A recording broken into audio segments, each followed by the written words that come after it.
안녕하세요. 반갑습니다. 오늘은 이야기를 나누기 전에 우리 부모님들이 어떤 유형의 부모님들인지 질문을 통해서 한번 얘기를 나눠볼까 해요. 우리 아들이 자전거를 타다가 넘어져서 울음을 터뜨렸어요. 이런 상황일 때 우리 부모님들은 어떻게 행동을 할까요?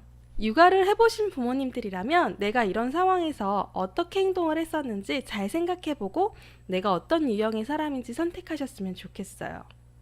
첫 번째 유형은 엄하고 강하게 키우기 위해서 조심해서 운전해야지 라고 버럭 혼을 내요.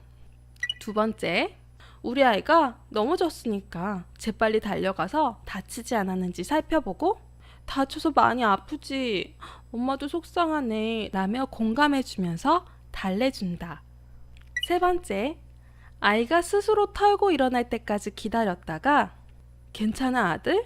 자전거 실력이 많이 늘었네. 넘어져도 금방 일어나고. 이 중에서 가장 권장할 만한 행동은 어떤 것일까요? 너무 쉬운 질문을 제가 가지고 나왔나요? 오늘은 아들을 키우는 우리 부모님들을 위해서 엄마는 아들을 너무 모른다 라는 책을 가지고 나왔어요. 제가 아이들을 몇백 명을 가르치면서 남자아이들과 여자아이들은 정말 크게 다르구나 라는 거를 깨달았었어요. 제가 여자기 때문에 여자아이들 심리는 조금 알겠어요. 그런데 남자아이들 심리는 정말 잘 모르겠더라고요. 그래서 그때부터 남자아이들 교육법에 대해서 관심을 많이 갖기 시작을 했는데 오늘 갖고 나온 이 책 엄마는 아들을 너무 모른다. 이 책을 통해서 아들 교육법에 대해서 배워볼 수 있는 시간이 되었으면 좋겠어요. 우리 아들이 자전거를 타고 가다가 넘어져서 갑자기 울음을 터뜨렸어요. 이런 상황일 때 우리 부모님들은 어떻게 행동을 취하시나요? 보통의 엄마라면 득달같이 달려가서 우는 것부터 달래주기 바빴을 거예요. 또 한편으론 이런 분들도 계세요. 아이의 잘못을 보면 화부터 버럭 내시는 부모님들이 있어요. 그런데 이 책에서는 슬픔을 나누며 공감해주는 방식은 우리 남자아이들에게 권장할 만한 것이 아니라고 해요. 그렇다면 남자아이들에게 가장 바람직한 격려는 무엇일까요? 남자아이들에게 감정을 이해해주고 공감하는 것보다 성취 또는 발전에 대해서 인정해주는 것이 남자아이들에게 적합한 방식이라고 해요. 여자아이들과 다르게 남자아이들은 두 가지 상반된 마음이 있는데 하나는 약한 모습을 들키지 않으려고 무리해가면서 센 척을 하는 거예요. 이런 마음 감추기 훈련으로 남자로 성장하게 된다고 해요. 두 번째 다른 마음은 내가 원하는 것 그리고 내가 부족한 것을 상대방이 알아채주길 원하는 마음을 투정 부리는 행동으로 표현을 한다고 해요.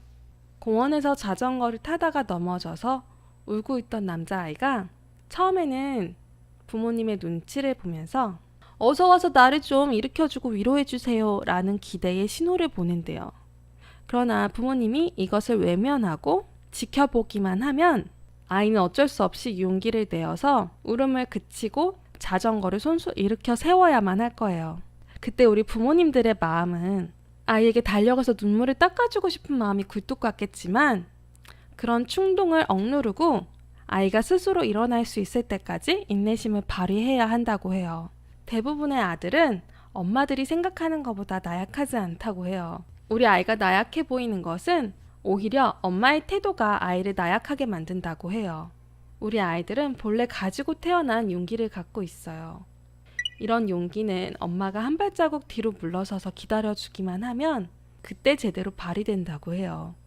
그런데 이런 것들을 기다려주지 못하고 바로바로 아이에게 가까이 가서 이 요구들을 다 들어주게 되면 아이가 태어날 때 가지고 태어난 본연의 용기를 구경조차 하지 못하게 될 거래요. 남자아이들 뿐만 아니라 우리 사람들은 인생을 살아가면서 수백 번, 아니 수천 번도 넘게 넘어질 거예요. 그런데 이때 인생에서 중요한 것은요. 넘어진 뒤에 온전히 자기 힘으로 일어설 수 있는가일 거예요.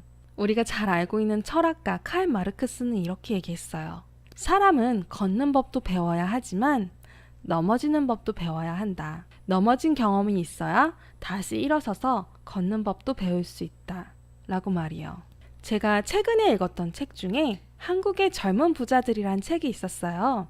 이 책에 소개된 내용 중에 보정 속옷으로 유명한 스팽스라는 브랜드의 CEO인 사라 브레이클리는요. 지금 나오는 사진처럼 굉장히 아름답게 생기신 분이신데 나이는 아마 40대 중반인 걸로 알고 있어요. 근데 2012년에 포브스 잡지 커버에 실릴 정도로 아주 성공한 여성 기업인인데 2012년 포브스 잡지 커버에 실린 내용을 보면 이 사라 브레이클리는요, 세계 최연소로 자수성가형 여성 부자라고 소개를 하고 있어요. 이 여성분이 가지고 있는 재산은 미국 돈으로 한 11억 달러 정도.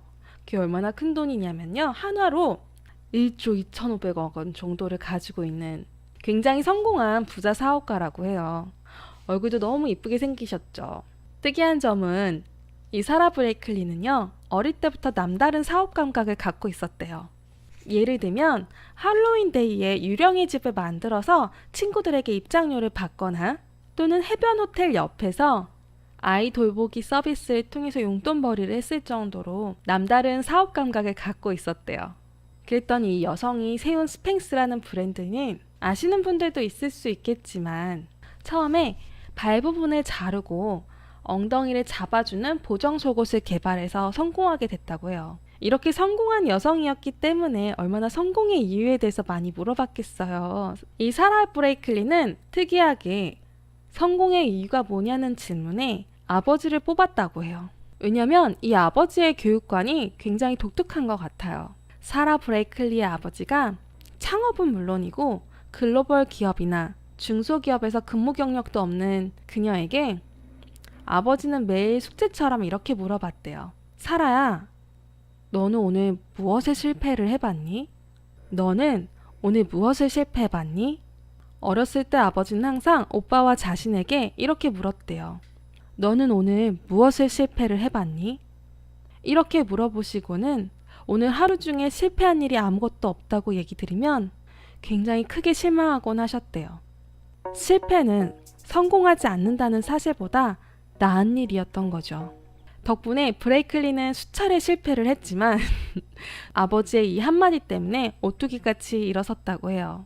실패는 인생을 올바르게 가기 위한 지름길이다 라는 사실을 아버지로부터 배우게 된 거죠. 이 스팽스는 최초에 발 없는 스타킹으로 굉장히 히트를 쳤지만 사실 2년 동안은 발 없는 스타킹에 대해서 사람들이 비웃고 실패할 것이라는 이야기를 꾸준히 들었다고 해요. 우리 많은 어머니들은 아이들이 힘든 일을 겪을 때 어려움에서 빨리 빠져나올 수 있게 도와주고 싶겠지만 우리 아이들은 곁에서 지켜보고 격려해주고 든든한 보호막 역할만 해주어도 부모로서 좋은 교육을 하게 될 거예요. 어려움을 뚫고 나오는 방법과 노력은 아이에게 맡겨두고 변함없는 신뢰와 지지를 보내는 것이 중요한 거죠. 이렇게 든든한 엄마를 만나지 못한 아이들은요, 두부처럼 연약한 영혼의 소유자로 자라나거나 아는 척만 하면서 아무것도 시도하지 않는 애늙은이가 되어서 따분한 삶을 살게 될지도 몰라요. 여자애들에게는 공감하는 주요한 방식이 통하겠지만 아무래도 아들에게는 이런 방식이 다소 무뚝뚝하게 느껴질 수는 있겠지만 아들은 충분히 기다려주고 격려해주는 엄마를 통해서 호두 껍데기처럼 단단한 용기를 갖고 다져나가게 될 거예요. 오늘 같이 나눈 이야기가 여러분들 아이들에게 용기를 주는 좋은 내용이 되었길 바라요. 아들을 키울 때 힘들었거나 궁금한 내용이 있으면 댓글로 남겨주세요. 그러면 제가 같이 함께 찾아서 좋은 내용을 공유하도록 하겠습니다. 여러분이 많은 소통을 해주시면 제가 그 힘을 받아 더 열심히 영상을 제작할 수 있을 것 같아요. 오늘 내용이 도움이 되셨으면 좋아요 눌러주시고요. 다음 이야기가 궁금하시면 구독하기로 함께하여 주시면 감사드리겠습니다. 시청해주셔서 감사합니다.